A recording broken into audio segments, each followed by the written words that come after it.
Blake Speed Jr. from Total Seal Piston Rings, and we're here with my good buddy Brad Lagman at QMP Racing Engines. And Brad makes all kinds of super cool tools for measuring things.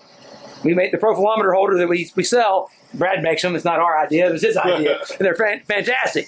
Well, Brad's got this really cool new piston measuring. It's not even a device, Brad. It's like a... We just call it a measuring center now because it measures everything other than just pistons. Right. So, but it started as pistons, but then it just kept growing and growing and growing. I'm like, well, it does so much more now. Oh, exactly. So I just keep going with it. You know, every time I play with it, I use it every single day. So, you know, try to make it better, make it easier to use. Right. Then I'm like, well, I can measure something else. I can measure cam bearings, lifters, sleeves, you name it. If it's round from 0 to 6 inches, I can measure it. I can say this. I was watching your video the other day when you were setting the standard on it, and I'm like, I've never seen something go that fast. Oh, it's to be able to get the standard measured. I'm like, it's unbelievable simple. Oh, it really is. I try to take all the stupidity out of it. But that's always, like you said, no calculator needed to make this work. Correct. And that's the key thing. Correct. You don't have to do a lot of math. The numbers are right there in front of you. I made it. I mean, I think I got it down super easy. You want to do the table height. I got it to where you take this 375 standard and you just slide it right underneath the spindle. You take this 500 standard and put that bad boy right there. So 375, that's 250 spindle, so that's 125. That equals 500. You put your 500 standard there, you make that dial indicator 0. Okay, now the table is exactly 500 down from the spindle center line. So you get, you want to measure it at 200, 300, wherever the piston manufacturer tells you to measure it. I can accurately measure from the bottom up to that part of the skirt. And that's the whole reason for the standards. That way, wherever they say measure it here, correct, you can measure it right there and know you're dead on. Right where they want you to measure. No, no handshaking. I mean, I got that about as simple as you can get, right? That's really cool. You get a ring gauge. So we're going to measure this 4-inch piston. So this is a 4-inch ring gauge. Everybody pay attention. Watch this real close. You're just going to put this in there. And then we're going to set this. I was just doing something else. We're going to set this to that is 0 over here. Oh, went too far.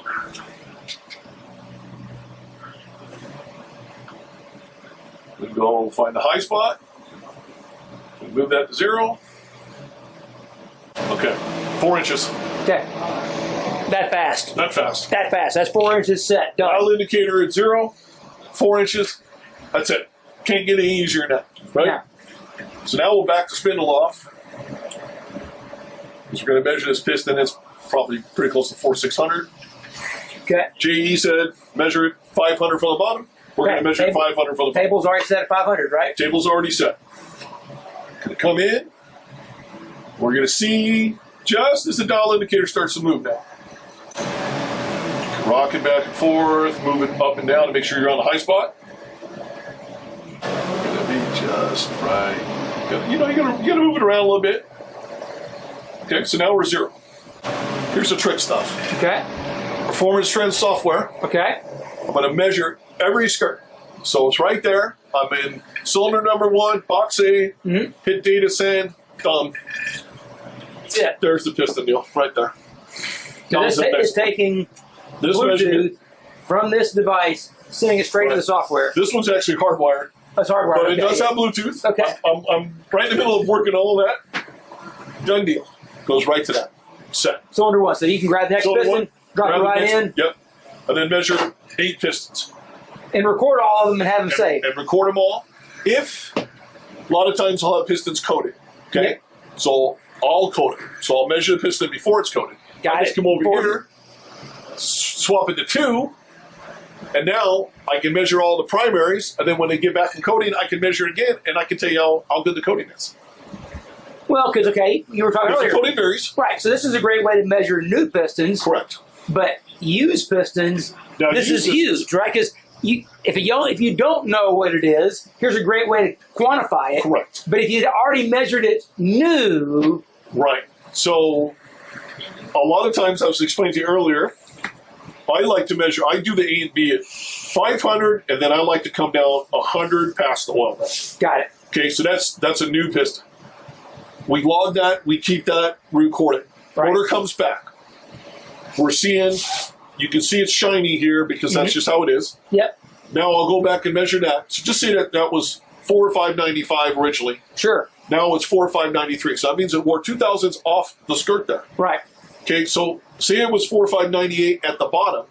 Now it's 4,590. That means I had the skirt collapse.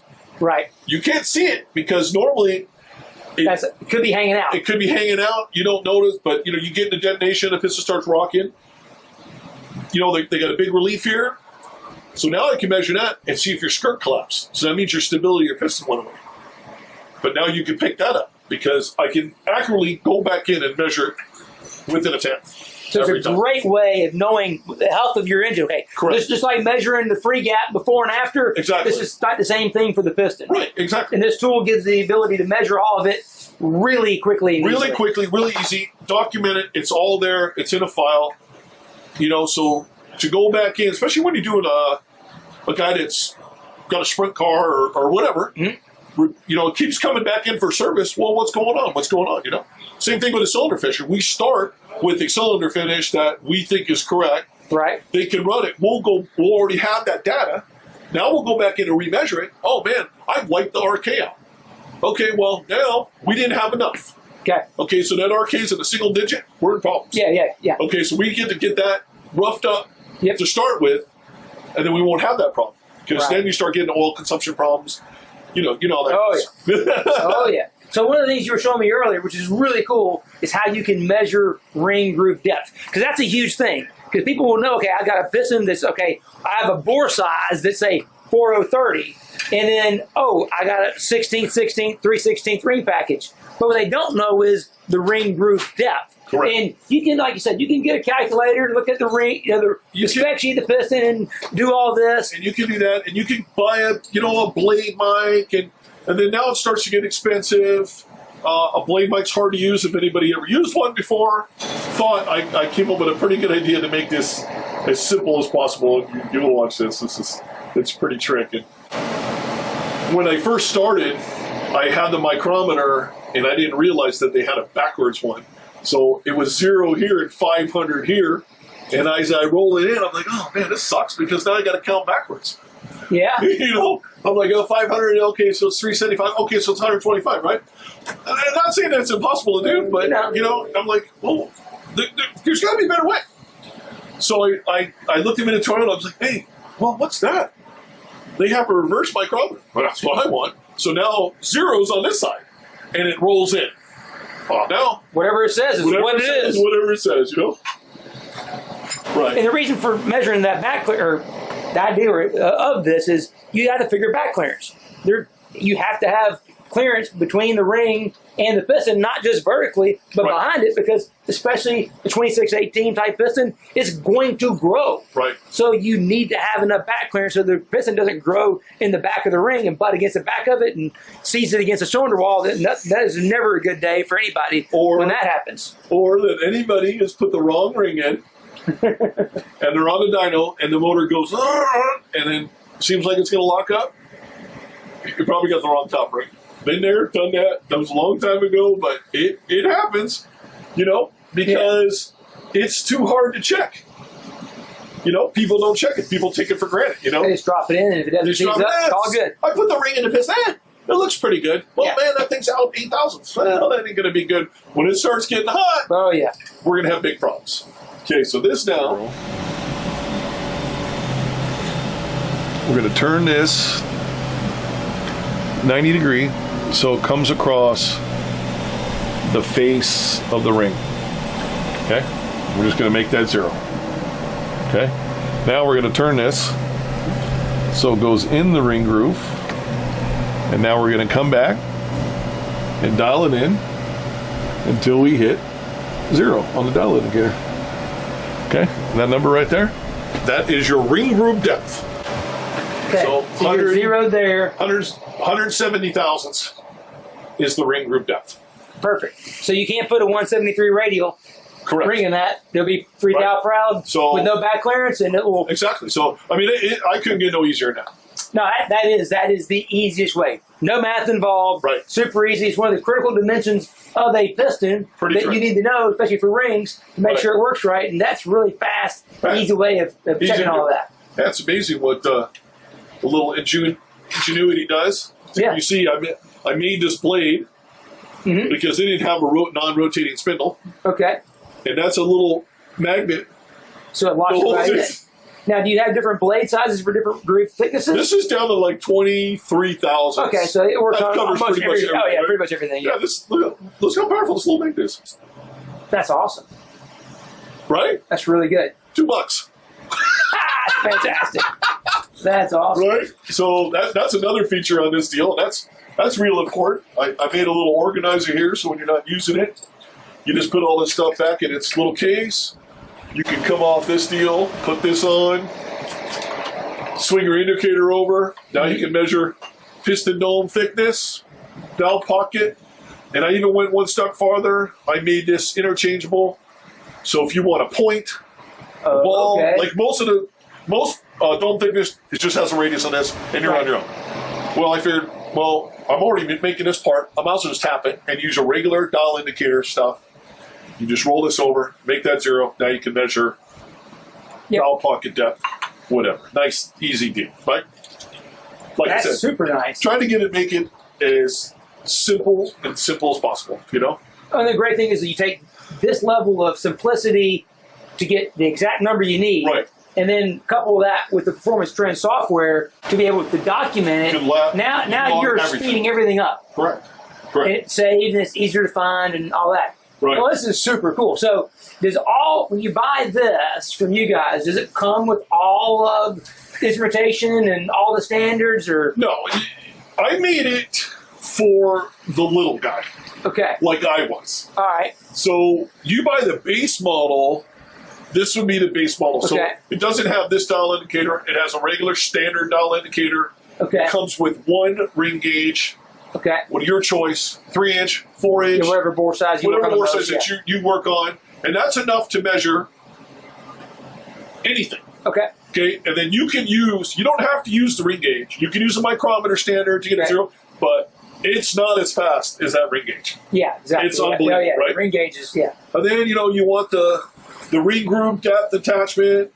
That's like another $300. You want Bluetooth. You got a base model, you can upgrade. So Yeah. you can grow. So Yeah. the full show is like $7,500. Okay. But you can take baby steps. Right. Hey, I may not even want anything else. Right. Okay? And you can measure a ton of stuff. For $27.50, you can measure a ton of stuff. Right, yeah. Another thing, and I just keep working on stuff because as I find I want to be able to measure different stuff and move on. So I'm always thinking of different things. Okay? So you're measuring the piston. And this is pretty neat. So you measure the piston, Okay. and well, I might as well check the wrist pin while I'm at it. But I don't want to change my whole setup. Okay. Okay, so you come over here. You know, like this. This is called my quick check feature. Okay, so then I'm measuring this piston. I'm all set up, just saying. Yep. We'll put this bad boy back, just so we're measuring pistons. I'm all set up. I don't want to change anything. Right. Because now I want to measure the pin. So this is a 990 standard. Okay. Okay?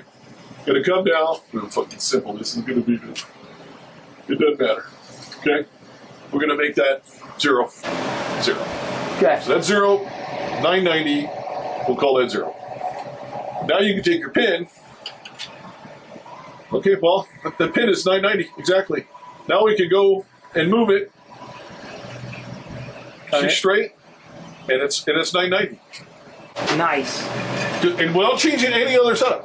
Yeah, you didn't have to go reassemble. Right. So piston normally has the pin in it. Measure the You piston. check both from the same I can just setup. measure the pin all at the same time. Right. Easy deal. That's awesome. I put my 1-inch one in here. Reset to 0. Then I take my bushing. Well, that's 1-inch too. Okay. Okay, I know that I'm going to have 2,000 press. I can check all 16 bushings. in 30 seconds. I can document that if I wanted to. Performance Trends really will let you record an incredible amount of information now. So that's kind of the other half of this whole thing, right? Yes. You're really precise about having really cool tools to help you measure stuff, but you're not just stopping at, well, I have a number. Right. You're moving to the next level in recording and documenting that numbers. And I give not just having pieces of paper that who knows where they go. Yeah. It's, you can email it to the customer. It's 2021, right? We don't write stuff down anymore. Right? Good point, right? So, but with this, so I can measure this in here, but I have the same setup, all network, in each workstation. Right, yeah. Okay, oh, well, okay, so now I'm getting ready to machine the lifter bores over there. Well, I just have to look and see, okay, now I'm going to make it, I can measure it, my guy can say, okay, well, that needs to be 1 inch hole. Yeah. And then he can set the cutter. He won't even have to ask me. He can see it, it's all right there. It's all network. I measure the piston, he's holding the block. Yep. Right? The board goes in, we measure, 4 times around, 3 different levels. All that goes in there. That overlays everything. All the workstations. That's awesome. So you're all working from everything, from the same pot. That's so cool. I don't have to take any data, put it in the next program, put it in the next program. It's all on the same base deal, and that can follow the shop all the way through the shop. That's nice because now there's no transcription errors, right? Correct. You can get dyslexic sometimes, and this is no fat fingers, none of that. No lost paperwork. That's nice. Got everything. Everything. Cool. So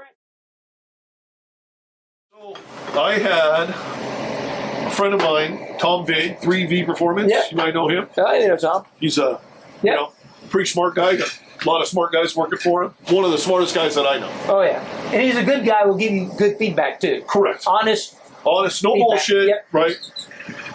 He's like, Brad, it'd be really cool if we could square the piston up in this deal to make it repeatable every time. Okay? So we want to make sure the piston's completely straight and we're going straight in line. Wow, okay. Might be hard to do. Okay. I think that's what we should do. Right. Okay. So I have this deal here that it holds the piston by the oil rail.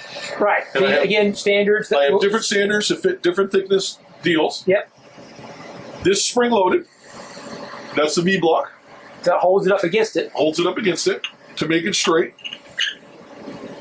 So when you put this bad boy together, you put this in, come down on the spring, get it to come in, yep. Put the other leg on. It's this high-tech stuff right here, bud. Oh, yeah, better believe it. This took a lot of thinking when he told me, oh, yeah, well, we should do that. Well, yeah, that sounds bitching. Now I'm trying to do it. You don't sleep, do you? No. I think so. When I sleep, I think of stuff like this. And then I can't sleep, The old lady's like, go, get out. You're going to have to go down the hallway to the thinking room where I got a pad of paper next to my bed and I can draw stuff up. She's like, you're crazy, Brad. You can't turn it off. Okay, so now the piston is supported by the oil rail. Yep. So it's completely flat. Okay? Yep. Now, because you're here a week early. Sure. This is going to go in, and then you can, again, I have a trick way to get the zero from the bottom of the piston. Okay, all right. By changing a couple standards. Okay. You're going to put the long one on. Okay. And you're going to just brush the bottom of the piston to the spindle. And that's 125 thousandths difference between those two. Okay, so you're going to make it zero. You're going to come back up. You're going to put that one on. And now you're zero to the exact bottom of the piston. And then you're just going to work up. Or if you bought the digital height, table height, you can just hit zero. Go up 125, hit zero again, but this is $400, and the one that comes with it's $30. Right, got it. Okay, so now, what's your time worth? What's your time worth, right? So now I got this, so the piston's completely straight. Now I'm putting another block on it, which will go right here, and it will be a stop. Okay. And it'll be spring loaded. Got it. Because you want to be able to over center the skirt. Okay. So you can find the high spot. Right. So now you're going to be going straight in and straight back and it'll always have contact, and it'll be perfectly square to the spindle center line. Nice. Right? Bulletproof. Bulletproof. Yeah. I mean, you cannot screw that up. I mean, I can't make it any easier than that. No. This feature is going to cost, it's going to cost a couple dollars. Yeah, exactly, yeah. It's just because, and again, I set it up to where the base steel, I think, is going to be like $700. Comes with one set of standards. Okay? Well, somebody's working on it. I need a 2 millimeter. Well, you just buy the Minotoyo, the 3 standards, for like $120. You don't have to buy it from me. Buy it from McMaster-Carr. Right, exactly. Doesn't matter. And you just buy them as you go. You may not need them all. Right. You buy them when you need them. You buy them when you need them. They show up I don't really need them. Right? Yeah. They're totally available. Again, I'm working on, let's get this in more people's hands at an affordable price. I think $3,000, $2,750 is totally affordable. I mean, that's a $500 gauge right there. Right. This is, a $300 dial indicator that I modify and put a 4 Newton spring in it. Got it. Okay, so that's, I got to buy the indicator. Right, yeah. I got to take it apart, change the spring, so, I mean, the cost adds up, yeah, exactly, yeah. And this is a steel base, so this whole thing's, 30, 40 pounds. Right. So there's no junk here. The only thing I give you that's questionable is that table height, Mike, because it's not really that important. It'll get you to 0, right? Yeah. But I can't keep throwing $500 gauges at you. Oh, yeah, well, then, you price everybody out. You're right. And the key thing is, it's better to actually know what the piston is. Right. Especially, like I said, if you've got an engine that's new to you. Correct. How do I know what I got? Right. Now you can really know what you have. For sure. Which is hard to do if it's something new to you. If it's something new to you, yeah, and you just don't know. Right. And I had to make it.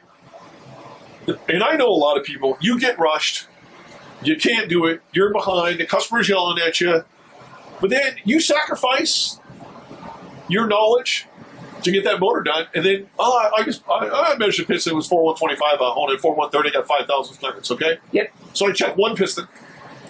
Well, do you check one bore? No. You check all 8 bores, right? Because you're holding the block. Right. Well, why wouldn't you check all 8 pistons? And the whole key thing is, with the dial indicator and the spring in the indicator, it's all about the resistance on the spindle. Okay? Right. My feel, your son's feel, like I told you. Yeah, anybody. 5 people will measure that piston, and you will have 5 different measurements, within a couple tenths, because that's just how it is. With the 4 Newton spring in the dial indicator, it never changes. No. It's always constant. the same. Right. Constant.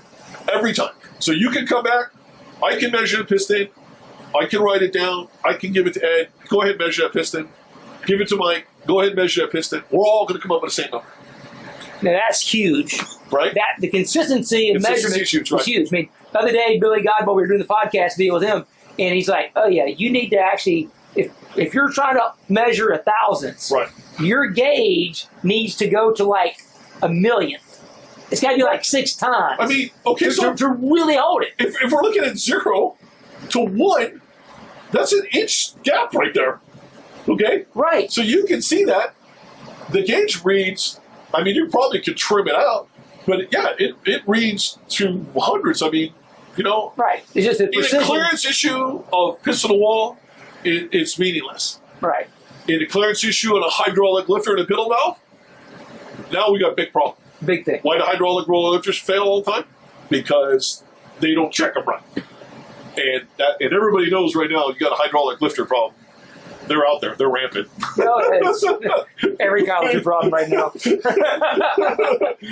So. But with this deal, I thought that's a pretty trick deal. Like I said, Tom Big was, he was pretty adamant about doing that. And I said, okay, I'm gonna build you a prototype. And so I built one. And first I built one with magnets. Okay. To look like Legos. Yeah. This is kind of the idea. Okay.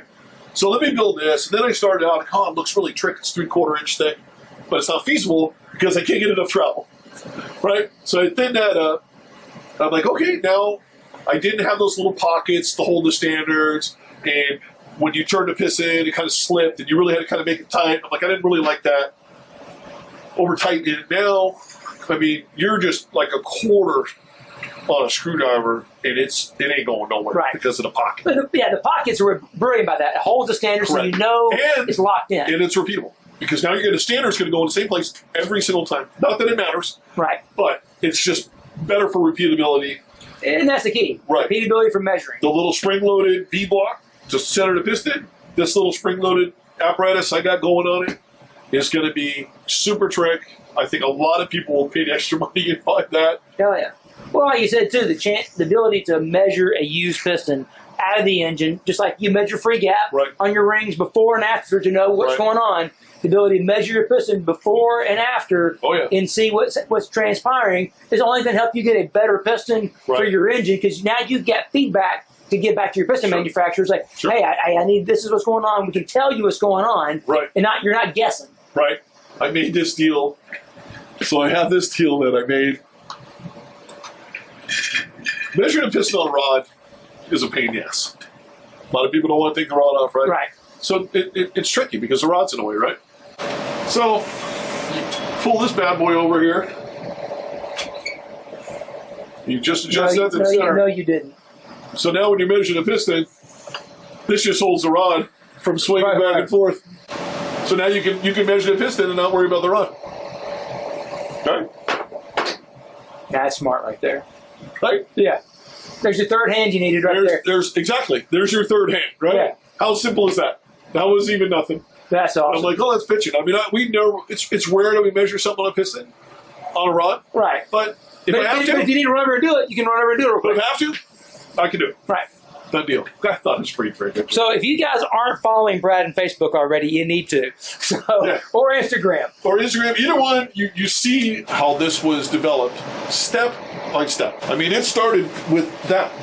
Well, we're way beyond past that one, right, you know? I'm still going because I'm like, okay, I can do this. And then, like I just told you when you walked in, Joey Gross and Steph and Ace. Yeah. Dude, can you figure out something to measure the rod length on it, right? And I'm like, Joey just called me yesterday, and he's like, hey, can you make me a video to measure compression height? Right. Because he bought the full show. So I sent him a video and said, okay, do this. He goes, well, I don't have the bell. I said, I didn't send it to you. Okay, I'll get it out of your right? So he's like, for your next venture, how about a rod length deal, right? Mm-hmm. And then Steph at Ace, when he bought his, he's measured everything. He's measured free length rod bolts, and you can put that in. He's going to town. He's like my biggest pom-pom guy I got out there, right? Oh, yeah. And his looks showing. You see, I polished some stuff and made it silver because he wanted a little Santa Monica special, right? Yeah. So he's like, Brad, I really wish you could make something to measure rod length. So that's when you came in. It's like, I'm playing with something. I got a couple ideas. I think we can probably make that work because it's difficult to measure rod length. Yeah. That's cool that you can measure compression height with this. Yeah. Oh yeah. Compression height's super simple. Super simple. You just roll it over.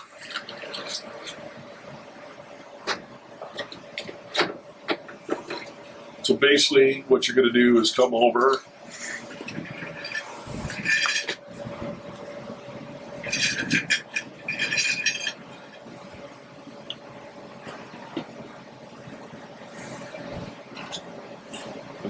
So you're just going to move this over.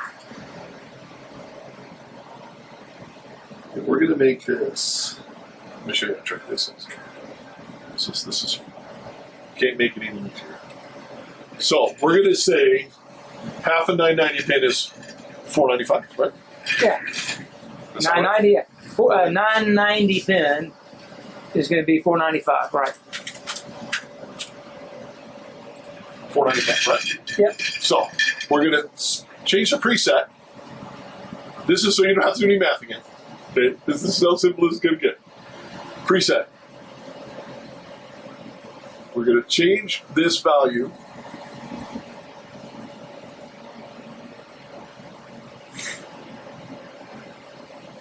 to 0.495 here. So essentially you're making zero. I'm going to make 0. Right. Because I want to take the... And if you wanted to verify that, you could actually put it in your V-block over there, spin it over, and verify that. Right. Just enough. Just enough. But if you didn't want to measure anything and get the calculator out, right? Yeah. We're just going to make this $4.95. We're going to give it a $4.95 head start right? And Yep. that's the nice thing about digital stuff. Yeah, you can see it right there. You can see it. Okay, so I'm going to make that 495. So I'm going to go find, and the nice thing with this bell, it's got wide contact. So it's not, you don't have to be dead center. Right, yeah. It gives you the ability Right. to kind of move it. It gives you the belly. Yeah. Right? 495. Yeah, you're set. I'm going to come over here.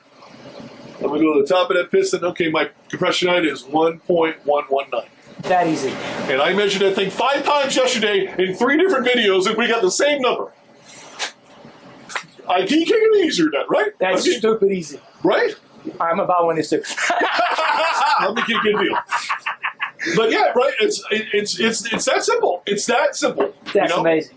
Right? Well, Brad, we can't thank you enough for taking the time and showing us all these cool things. And again, if you haven't followed Brad yet, Facebook, Instagram, do it at Brad Lagman, at QMP Racing Engines. Yep. Anything. Do it up. Yeah, you can see the food, the barbecue, you know, the whole That's all the other good stuff too, man. Exactly. So, cool. Hope you guys enjoyed this segment. Awesome. Thanks for watching. Thank you. What a day, what a day, what a day. Yeah, my brain is swollen. I've learned so much today. They told us, don't start cars. We are not going to listen.